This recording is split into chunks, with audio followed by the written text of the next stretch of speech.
Welcome to another video on learning how to do help desk. This is going to teach you how to work help desk so you can get started in IT career. This is a rewarding job in the sense that it'll give you much needed experience to get that higher level IT job. And it's easy, although there is a lot to learn. So let's learn some more. All right, ladies and gentlemen, my name is Irvin, also known as KoboMan. Video is not broken. This is just loading the connecting to the remote computer here. There it is. It's coming. So today is a number 9 video in series, I think. I may have said that in the intro. I don't know. Sometimes I do the intro after I do the video, and sometimes I do the intro before I actually make the video. So sometimes I don't know. I think it's number 9. All right. Either way, we're going to keep learning help desk. Ladies and gentlemen, people all over the world. I do see people all over the world watching my content, which is awesome to see. Hey, we have a lots of tickets today. All right. Thank you all for who submitted more tickets. I appreciate it. All right. I see some very detailed tickets that were submitted today, which is good. But as usual, we have to work the oldest or the eldest tickets first. The ones that have been sitting around for a long time. Basically, when somebody submits a ticket, they're waiting in line, so we can't skip them. Never pick and choose easy tickets. I see people do this.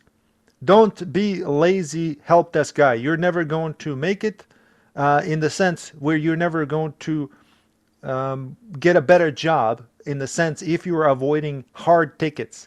If you're just about numbers, then go ahead and do that, and you're always going to be stuck at help desk working easy tickets, while people that pick up hard tickets and working them in order are going to learn a lot more than you. A lot more than you. That's a real life advice right here that I'm telling you. Okie dokie. First of all, do me a favor. Just take 1 second and just say hello, present, hi, just so I know that you're here and watching these videos. It's like sort of like in the school, in the classroom. It really means a lot. I really appreciate it. It's like the most motivational thing that you guys can do for me, and that is to leave a nice comment or just say hello. That's all I'm asking for. Besides that, all of my content is always going to be 100% free. And people that do become members of the channel, it's completely unnecessary, but I do appreciate you because with couple of bucks that you send my way each month, I just buy some coffee. You know, that's all it's for. And again, it's not necessary, but I do appreciate everybody who does join as well. Again, all of my content is always going to be 100% free. The only difference is if you become a member, you get to see my content 24 hours earlier. That's all. All right. Okay, I'm going to scroll up. I thought I had more. All right, just a moment. Queues, all open, unassigned, all open. That's right. Assigned to me. So this is where we were left off. I think, did I get a response? This is the one I was waiting for a response on. Okay, so if you haven't watched the last video about the Outlook freezing whenever this person is searching for people in Outlook, I highly suggest you watch that. I think it was the first ticket that we worked in the previous video. So this is the note that I sent and left on the ticket itself. So this was sent to the user Ryu Thao here, and then it's basically saying please try all the things I've mentioned in the video, because this was multi possible solution scenario that we worked on. So this is not a typical note that you would leave on a ticket, but in this case we had to do it. And it says if you have any updated information about your issue, please update the ticket, thanks. And I haven't heard anything back. So the last attachment was, okay, yeah, there's nothing back. I mean, I've heard from Ryu that he watched it and he said he was going to try it, but I haven't heard anything back. So for those reasons, I'm just going to close this ticket. Normally, you'd want to follow up at least once or twice to make sure that the issue is resolved. In this case, I'm pretty sure Ryu's going to watch it and let me know if I resolved it. He hasn't gotten back to me and it's been a long time, so for those reasons I'm going to close it. But if it's, especially if it's a returning customer, you might want to make sure first that that issue is actually resolved. I mean, this situation is what it is, guys. You know, I can make these help desk videos and show you real life experience, but at the same time, I can't work my company's system and show and expose like real customers' information. There'll be data breach and it's a security issue. I know I sometimes ramble on these videos and I apologize, but the only reason I'm doing that is because I want to make sure that you guys know everything that I know. That's all. Okay? I'm going to add an internal note and I'm going to say user is going to try all of the mentioned possible solutions. Closing ticket at this time. Please let me know if any issues. I'm just going to leave it at that. So that way, if it's a regular customer, they can come back to me and say, well, I still have this issue, and they give me more information that I can work with in order to resolve the issue. So if it's a returning customer, like I said, then he can always contact me back, and then we can resolve this without necessarily opening up another ticket. But if that's what happens, we can open a ticket on behalf of the user so we can get credit for it. So I'm going to close it just to kind of keep it moving. As you saw, we have quite a bit to cover. All right, here we go. From Mike Moser. If you watch my videos, Mike comes up a lot. It's a fictional user that I've created, so this is something ticket that I've created. It's a ticket that comes up fairly often in a help desk environment. Always assign a ticket to yourself first to get credit. Lost my Excel file. Please help, I can't find my Excel. I need this file back to do my work. So here's an example of typical example, I should say, of lost file. It could be Excel, it could be anything else. So I would get a hold of Mike's computer, and since I know Mike, I'm just going to reach out to him over the IM or instant messenger, or I would call him and talk to him. And for those reasons, I'm not going to do the typical thing where I reply to the customer and say, hello, my name is Irvin with PC support.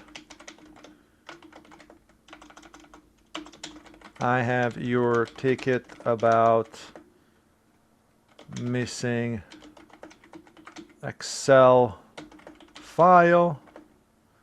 Can you please provide a computer? Can you please send me your computer name or IP address so that I can take a look? So I've talked about this many times, and I went ahead and typed it in anyways. I mean, repetition is the key, right? Especially if it's somebody you've never talked to.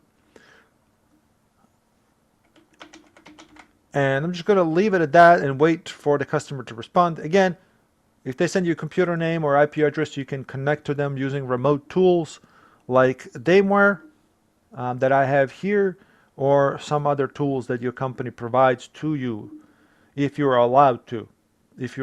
Some help desk, tier 1 help desk people are not necessarily allowed to use remote tools, but you can do this. You can also send them a link that they can click to create a session that will allow you to take control of their computer so you can look for these missing files. Okay, so first thing first. If it's on your computer, where are the most likely missing files going to be? In the recycle bin, right? You see there is a recycle bin here. Let me minimize the ticketing system. Recycle bin, first thing, look in the recycle bin. If it's there, right click it, restore. Done. Next thing, usually people save things in their documents. Look in documents, see if there's a folder in there that they may have moved things to. Let's say this is the new text document. or Excel. Let's just any of these. It's just a file. Let's say they accidentally dragged it into here and they can't find it. That could be it. That could be the problem. So look for potential places where a person may have moved it. They could have even moved it accidentally into root of C. This is the C drive of your computer. Anywhere. So these are the things you can look through to see if you can find them. You can restore deleted. You can restore deleted files if you have restore point activated on your computer. Not necessarily super successful, but if you right click any folder and go to properties, let's say we know that the file was inside of Zoom folder here, and then you can click previous versions, and then in here you may have folders listed, which this is part of Windows Restore. If you don't have Windows Restore enabled on your computer, then it's going to be like this. It's going to be nothing. But if you have Windows Restore and you have a copy of it, which probably might be a copy from like a week ago or 2 weeks ago, depends how often Windows Restore saves these things, there will be a folder in here, and then you select open and then find it in there and just select restore. That pretty much covers it. You can open their Excel and see what's going on inside and see if maybe the path has been moved. Just open up like Excel. I don't have Excel installed on my computer here. I'm sorry. Maybe I do. Do I have Excel? Yeah, I guess I have. Well, this is the web version of Excel. Anyways, you know how you guys, whenever you open up something and you see history of it, and then you can look to see if maybe this is how they accessed it. Maybe it was just like maybe it was just some kind of a link that they were using to something that was maybe stored online somewhere. Maybe it was maybe it was a shared Excel file. Maybe, see if you click here on shared or something like that, just look for these things. When it comes to naming things inside of any program, it's going to be very, very similar. Whether it's my recent, shared, favorites, or all, it's going to be very similar. So look for these things. If it's a shared document, maybe the person who shared this Excel file stopped sharing it. Ask all these questions. Again, we're talking about multiple possibilities of things. And of course, what I'm also going to show you is Office 365. Very important. Let me just pull that up and I'm going to get back to you. Okay, so here's our Office 365. Remember, the guy's name was Mike Moser. If we go to users in Office 365, Office 365 should have a copy of everything that you do stored inside of OneDrive, which is Microsoft's basically extra storage where it keeps all of your files. So the guy's name was Mike Moser. We're going to click on him. All right, here he is. And then we're going to go to OneDrive. Remember, I said all your files are stored in your OneDrive. So if we go to OneDrive, and I apologize, I lost a lot of licenses for this. I already made tons of these Office 365 videos, and those licenses were valid for 90 days. And I apologize, it's no longer here, but I do have a video, and I'm going to try to find a clip and insert it on how to show you here how this is recovered. I'm going to look for that and just do that instead of showing you here what it looks like when the licenses are expired. All right, I'm going to insert that now. Calls in and she says, I've deleted my Excel document. And here it is. It's just called book. So we're going to delete it here. But you know what? Let's do one better. We're just going to go to her OneDrive and kind of give you a better visual of what's going on. So here is Sally's, all of her files, right? This is all of her documents that she has saved. So in this presentation, we're going to delete just this one here, that it's called Book XLS. Matter of fact, let's go ahead and rename it. We're going to name it File We Are Going to Delete. Okay, we're going to rename it that. So now that we have this file created to keep track of us, we're going to delete it intentionally. We're going to select it. We're going to delete it. So let's say Sally accidentally deletes this, right? And it's deleted. And then first thing you can ask her, hey, have you checked the recycle bin? If she says, I don't know what that is, even though it's right here, and it's okay, it happens sometimes, then we can restore it for her on her behalf. So if she goes into recycle bin, let's do F5 here, and it refreshes it, right? You can see that it's there. But then in her situation, maybe it could have been a thing where she just had to refresh it and then she didn't see it.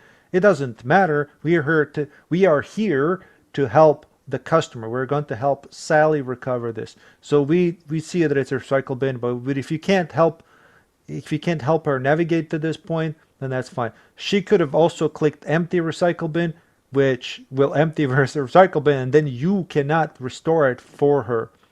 However, in that case, I will show you what to do. You can still recover it even if she empties her recycle bin. But let's just do this.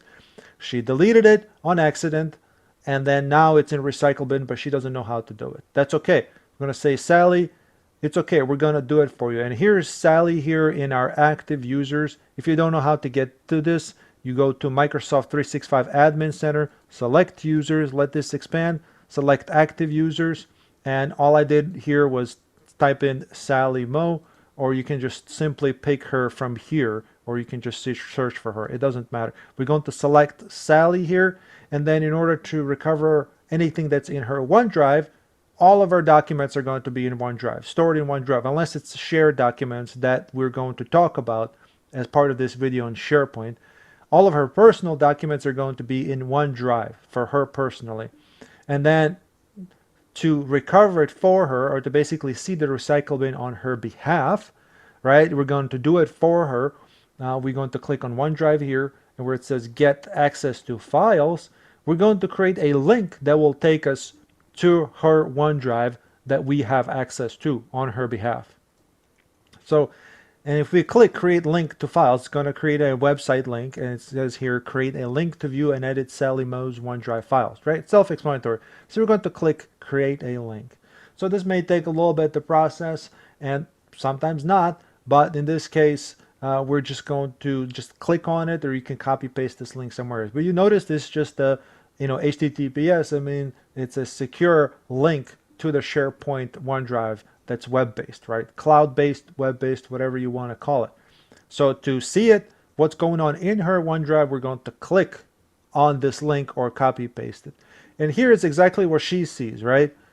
Right? This is exactly where she is. She has that one document, that got one presentation, and we see that as well. Now, normally we would have a link to a recycle bin here where we would click it, but in some situations, and this is important to know, that recycle bin may not show up like this, but it's supposed to show up here, that there's another way to go about this. And for this, here's the segue, guys. We have to go to the SharePoint Admin Center.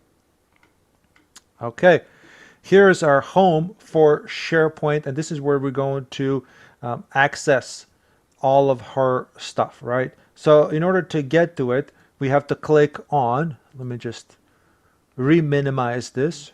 We're going to click on more features here, right? This is going to be there. It's not going to be in these menus for some reason, but it's definitely going to be under more features. And if we look to the right, it says here user profiles. So we're going to click on open.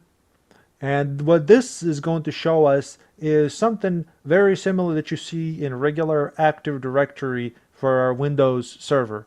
Very, very similar looking.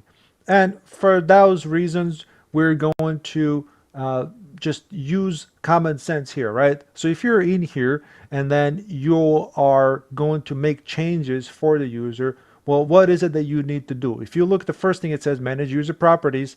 Nah, that's not really it. Those are like permissions and stuff. Manage user profiles. So what are these things that people are logging into, right? Think about this. And I want to teach you in this way. This is person's profiles, and especially considering that it's all web-based or cloud-based. So everybody that's part of this Microsoft 365 has a profile, right? And these are their profiles, and we're going to manage it just like we tried to manage it through here, but it failed, and that's okay. We're just going to do it here, but more in a technical way where we have way more access to it. So we're going to do the same thing here that we did with the GUI, but I mean, although this is a GUI too, we're going to do the same thing here, just different ways. We're going to click Manage User Profiles, right? We're going to manage Sally's profile. Okay, and then we're going to search for Sally here, Sally Mo. I typed in Salmo. Let's see if anything comes up. Sure enough, you can make a mistake, and that's okay.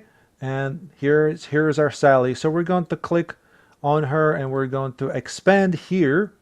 We're going to click on the little drop-down arrow for Sally. You see here, that's her ID and all that preferred. And we're going to do a little drop-down arrow, and then we're going to manage. Again, we're going to manage personal site here.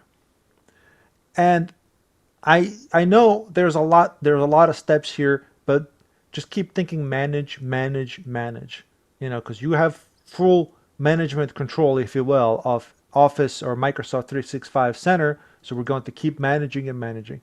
And here's our specific settings to her OneDrive. It says here OneDrive, and because OneDrive stores everything here that's in for Sally, right? And although we clicked manage personal site, her personal site, if she has one, is going to be all stored on OneDrive. Everything is in OneDrive.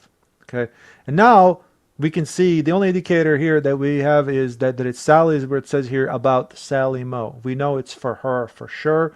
No other things indicate that this is for Sally, but we know it is. So we're going to look for recycle bin, and then here it is, site collection administration, and under that there is recycle bin. Okay, now we have access to her recyclable. We're going to click on it. And here's our file, guys.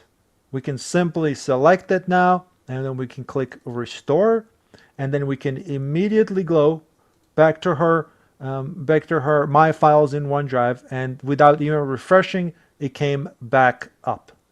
Okay, here it is. We've restored it for her just like that. Very easy to follow, right? So let's see if there's anything now in recycle bin. There it is. There's still a copy of it that didn't refresh, and that's when we hit F5 and it kind of restored it back up, and that's fine. Now let's go ahead and delete it again, but we're going to delete it even further. We're going to permanently delete it, quote unquote permanently delete it from her recycle bin, but that's not what's going on. So we're going to delete it again. Yes. And then let's say she goes in recycle bin, and let me just do F5 here again. Come on, come on, come on. We just did it. Come on. It's so funny because it was instant over there, but in some cases, it's not wanting to be instant.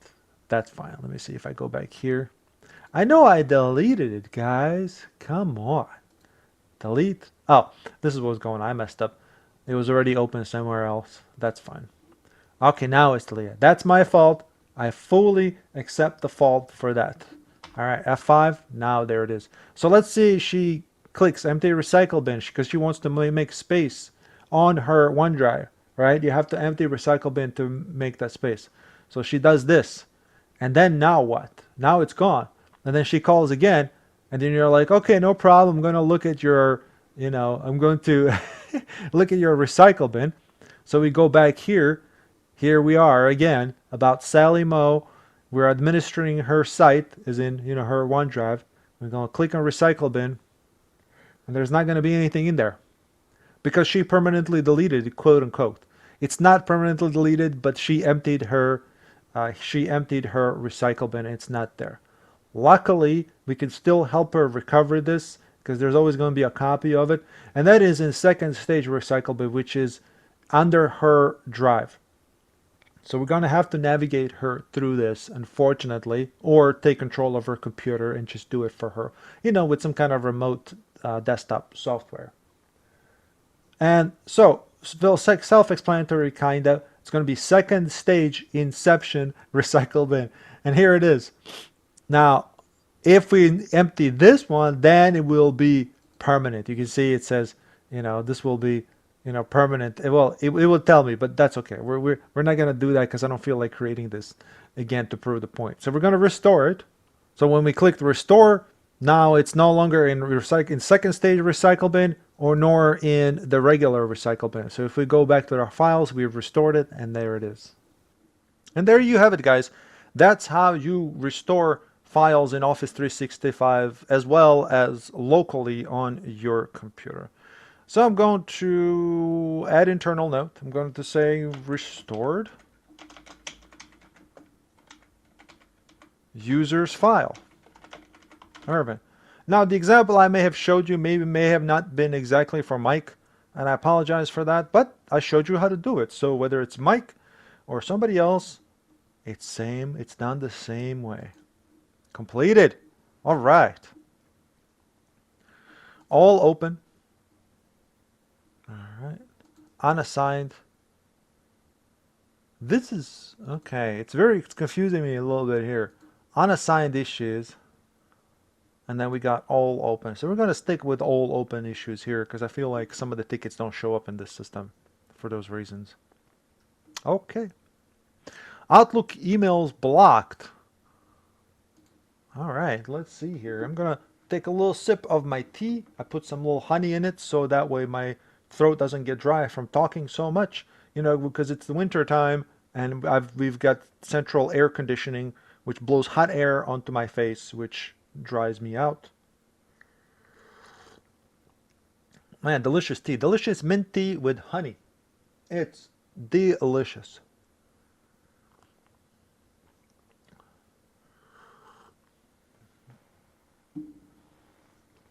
All right. Outlook emails blocked. And it's from, I'm going to try to say your name properly. I'm sorry if I don't. It's from Sinethemba Dlamini. Thank you very much for submitting this ticket. Again, I apologize if I mispronounced your name. I'm going to assign a ticket to myself, and it says email blocked due to size. So sometimes you get these messages, and there's a limit of how big of an email can be before you send it. And that is due to just the way that systems are set up. Okay. Let's try this. Here we go. There's simply a limit inherently built in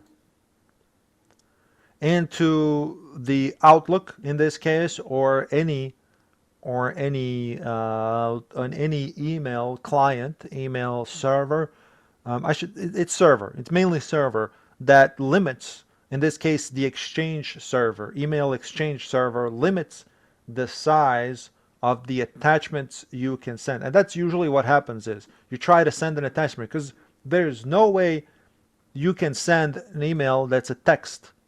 I mean, it would have to be incredibly big email. It would have to be tons of thousands of pages long if it's just text.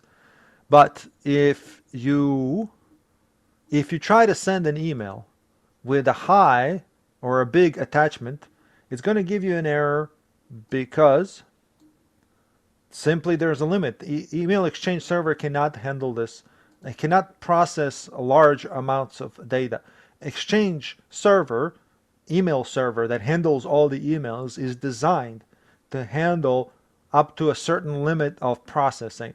So we've got thousands of people connected to one Exchange server trying to send emails all the time. Imagine a company with 1,000 people, and all of these people are constantly sending emails back and forth, back and forth. Each time you send an email, the server has to process it, and then the next email, if it's coming through, it waits in queue, and then it processes that one, and then that one. So if you got, 10 people waiting on a large email, meaning an email that has a large attachment, and then it has to wait for that to process, that's not acceptable. As simple as that. So let's attach something. Oops, I accidentally clicked on delete. Junk email. What the heck? Okay, inbox. whatever, let's just do it here. So when I select an attachment here, there we go, attachment, I'm going to browse the computer. Let's try something big. First of all, chances are, see, this is an executable which is 248 megabytes big. It's WebEx, and it's not going to like it because it's an executable. So if you're trying to send executable within a business, it's going to get blocked because it's an executable, and viruses also use an executables, which for those reasons email is going to be blocked to begin with. But here we are dealing with a large file. In this case, we're getting a message right away. To send your file, remove large inline images or attachments from the message thread, or try using OneDrive. So here's basically the error, what it looks like now. It's going to look different in different email systems. Like if you go to Gmail and try to say, it's just going to say it's too large. Here it's telling you it's too large, remove it, or just upload it and share it as OneDrive. And this is why these things like OneDrive and G drives or any shared network drives were created, for these reasons. So you can share these large files like that. Even Teams, Microsoft Teams is created for that as well. You can send probably a lot larger files through Teams, or for example Slack, or for example any other instant messenger type of system. But even that has a limit. Here it's probably limit is probably, I want to say 32 megabytes or something like that. I don't know, let's try to attach something smaller.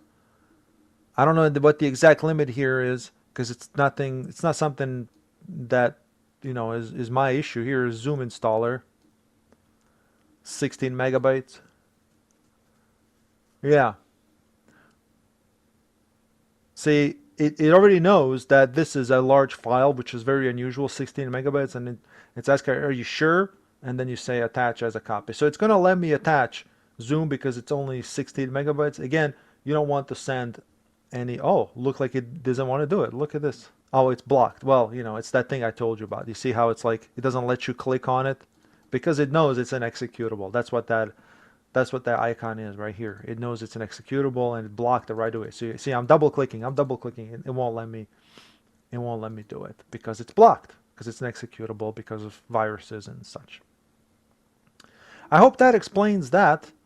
The way to adjust that is probably not going to happen in any business environment for the reasons that I've mentioned already, because it takes a long time to process. Think of it this way. If I sent that 246 megabyte file to the Exchange server, it has to upload it, and then it has to process it, and then it has to store it. And that takes forever because you got thousands of people trying to use the same server. It's just not going to happen. I'm going to reply, and I'm going to say the reason why you can't send large files is related to email server not able to handle / process the requests. The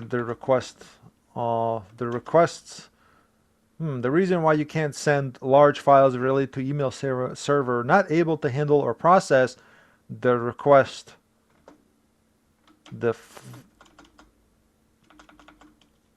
files of that size. It would take up too much of processing power on the server level. This is by design and can't be changed as far as I know. Maybe in the code somewhere. It's just something I've never looked into, because there are better ways of sharing large files. Network drives, all those drives, all kinds of drives, guys. I mean, it's it's all there. Okay, completed, closed, completed. Moving on.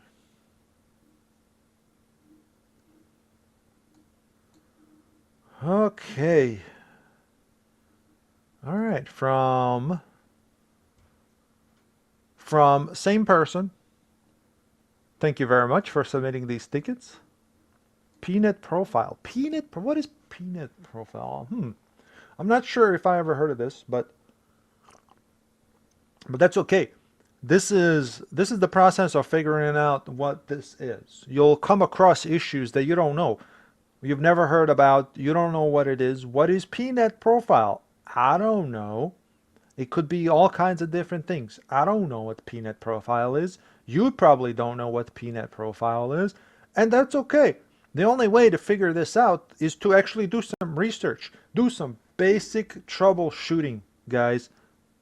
Basic troubleshooting. Always refer to basic troubleshooting and always go through the things that you know first before you ask for help. Okay, peanut profile. Unable to edit peanut profile, please see attached screenshot of an error. Thank you very much for providing the screenshot. Oh, I am so glad you submitted a screenshot. It's gonna help a lot here. Okie dokie. So let's look at the screenshot. Wonderful screenshot, high quality and everything. Okay. So this is for a website that I'm not familiar with. It's sanbs.ci.hr.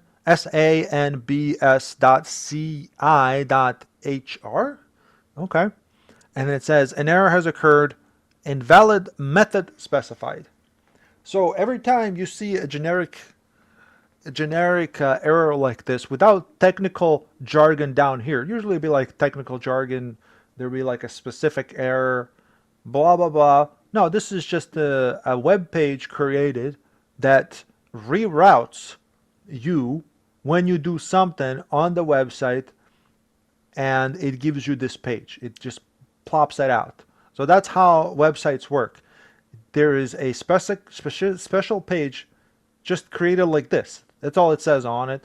And every time you do something wrong, and you have to specify for what reason, it's going to give you this type of error, where it's just a generic error. It's just somebody typed it in. An error has occurred, invalid method specified. Now, being, not too specific and generic, you can get some information out of it. First of all, when you look at it right away, it says invalid method specified. So what is, first thing when you hear word invalid, what's the first thing that comes to mind? Well, it could be invalid login ID, it could be invalid password, right? That's the first thing that comes to my mind. And then it says invalid method specified. So method. So it's invalid, and we go back, invalid login ID, login password, invalid method. So it's a wrong method of what I'm doing. And then it says specified. So what this tells me is that whatever I was doing previously, the method I was doing it is invalid, not necessarily what I was typing in. So this could just mean whatever you selected as an option on the screen to do, that is invalid.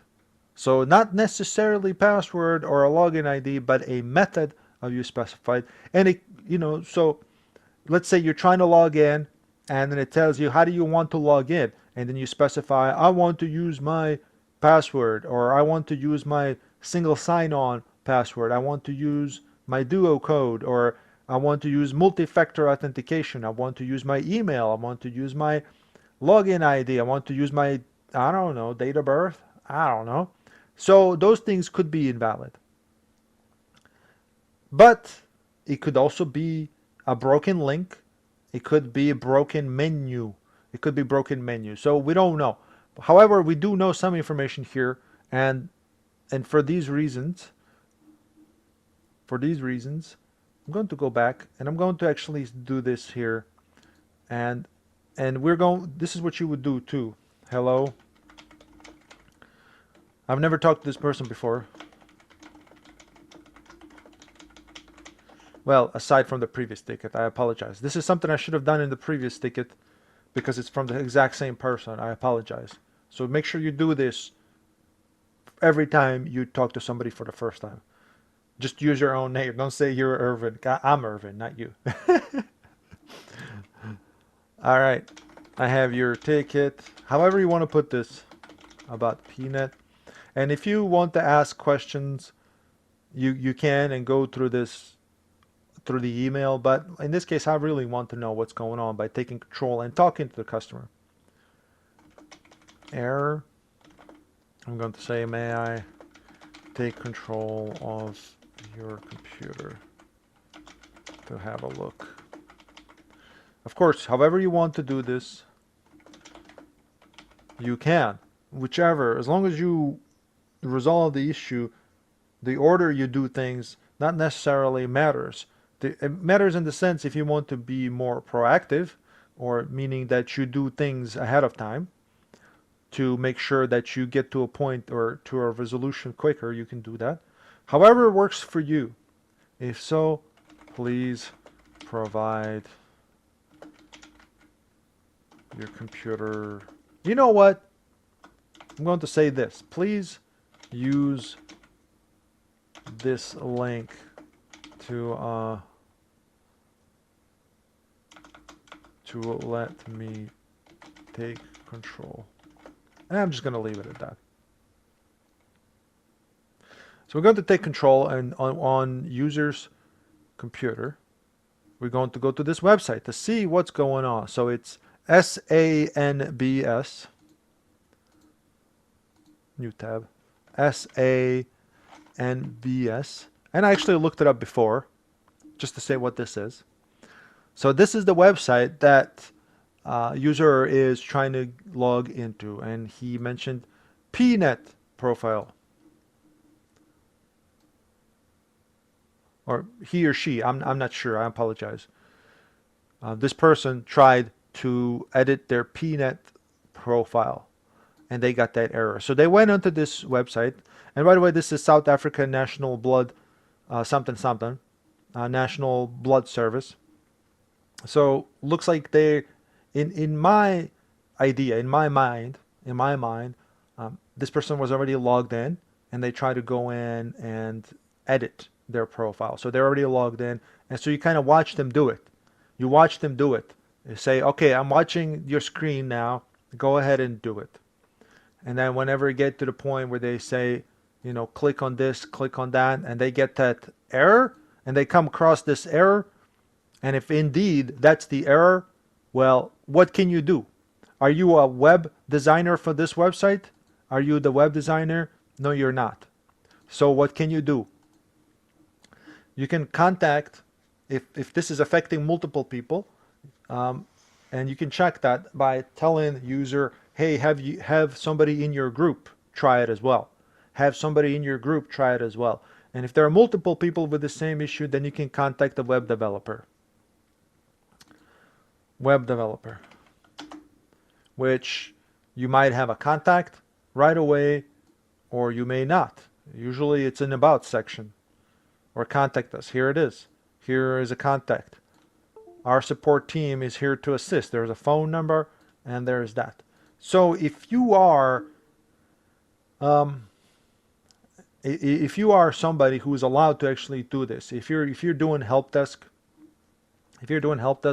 you may not be allowed to contact administrators like this, but if you're just doing like on-site tech support, you should be allowed to contact these people directly and tell them, hey, there's something wrong with your website.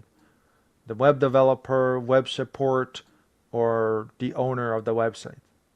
You know, so you should be able to contact, say, hey, there's the problem.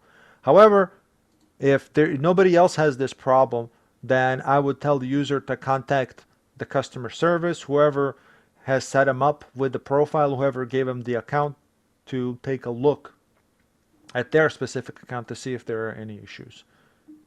Okay. So again, if multiple people are affected by this issue, then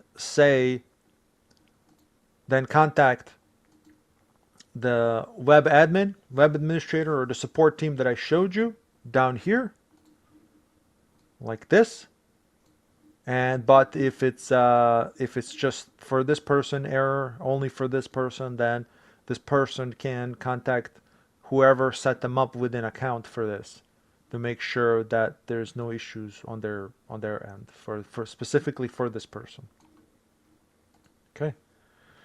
I'm going to say if issue is affecting multiple people, please contact web admin for support. If this issue is only affecting you,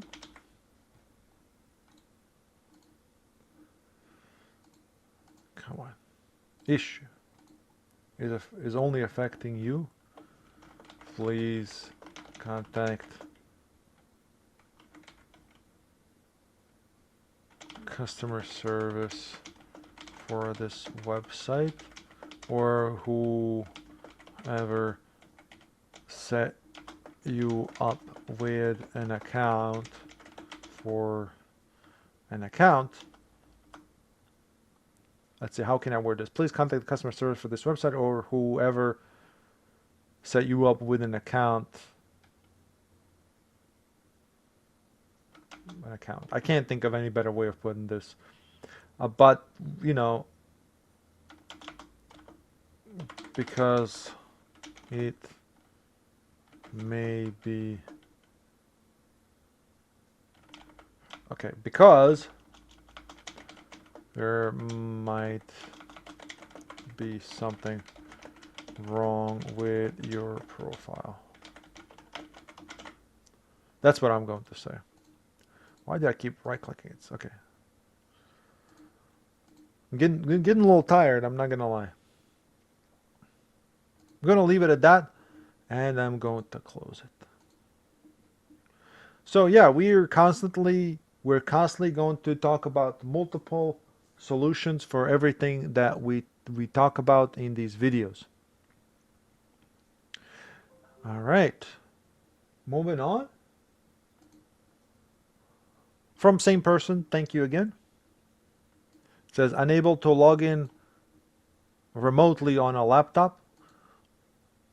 Sign ticket to myself. Unable to log in remotely on a laptop. I get this error message. User account not authorized for remote. So unfortunately the audio cut off on me whenever I was recording this, so I have to redo this last part of the remote desktop issue. So the one main problem could be is that you're not simply allowed to use remote desktop. So if you are just a regular user on the network, you're not allowed to use remote desktop because you're not a remote desktop person, administrator, or basically you're not an admin, or you're simply not allowed to do so. Some knowledge workers will have the ability to use remote desktop, but if you're not part of a group in Active Directory, there's basically a group that inside of Active Directory you'd be added to be allowed to use remote desktop. There's a workaround for this, and if you open up system, and now this is on the target remote computer, so the computer that you're trying to remote into, you can ask an administrator to add you in there so that way you can actually use it. So here it is, and you can check under related setting under remote desktop to see even if remote desktop is enabled on that computer, and it'll tell you right here, and it says make my PC discoverable in private networks, enable automatic connection from a remote device. That means that you can remote desktop into this computer remotely. But however, what I like to do is go to advanced system settings, and from here it's much more cleaner, easier to understand. So in system properties, if you go to the last tab, it says remote. It says here remote assistance, allow remote assistance connection to this computer. This has to be checked. And also on the remote desktop here, this part of it has to be checked, where it says allow remote connections to this computer, and then select allow connections only from computers running remote desktop with network level authentication.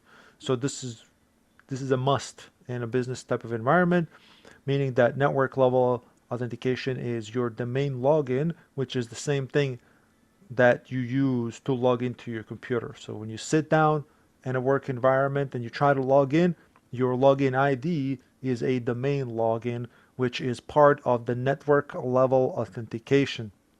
Okay, now you can specify here which people, which users can remote into or use remote desktop to connect to this computer. So if I simply select users here, I can add anybody in there and allow them to remote into it.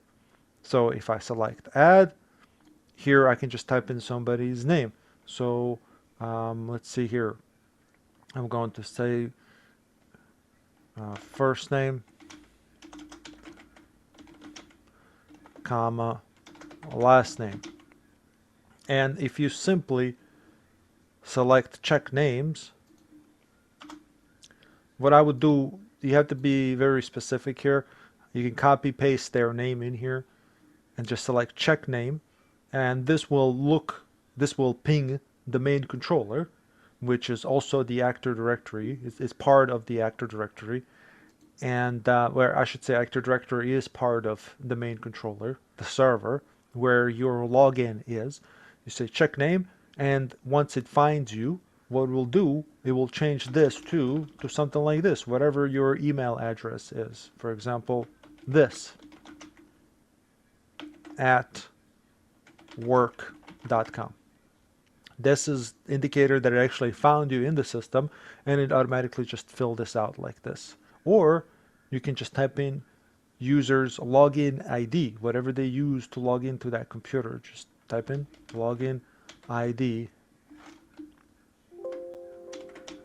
users login ID. Select check name, and it's going to do the same thing. It's going to auto-populate with their email address. Then you select OK, and there you go. Might be a good idea to reboot the computer just in case, but that's all there is to it. Alright guys, I hope you liked this video. Thank you so much for watching, and I hope you have a wonderful year. Best wishes to you and your family. Bye bye.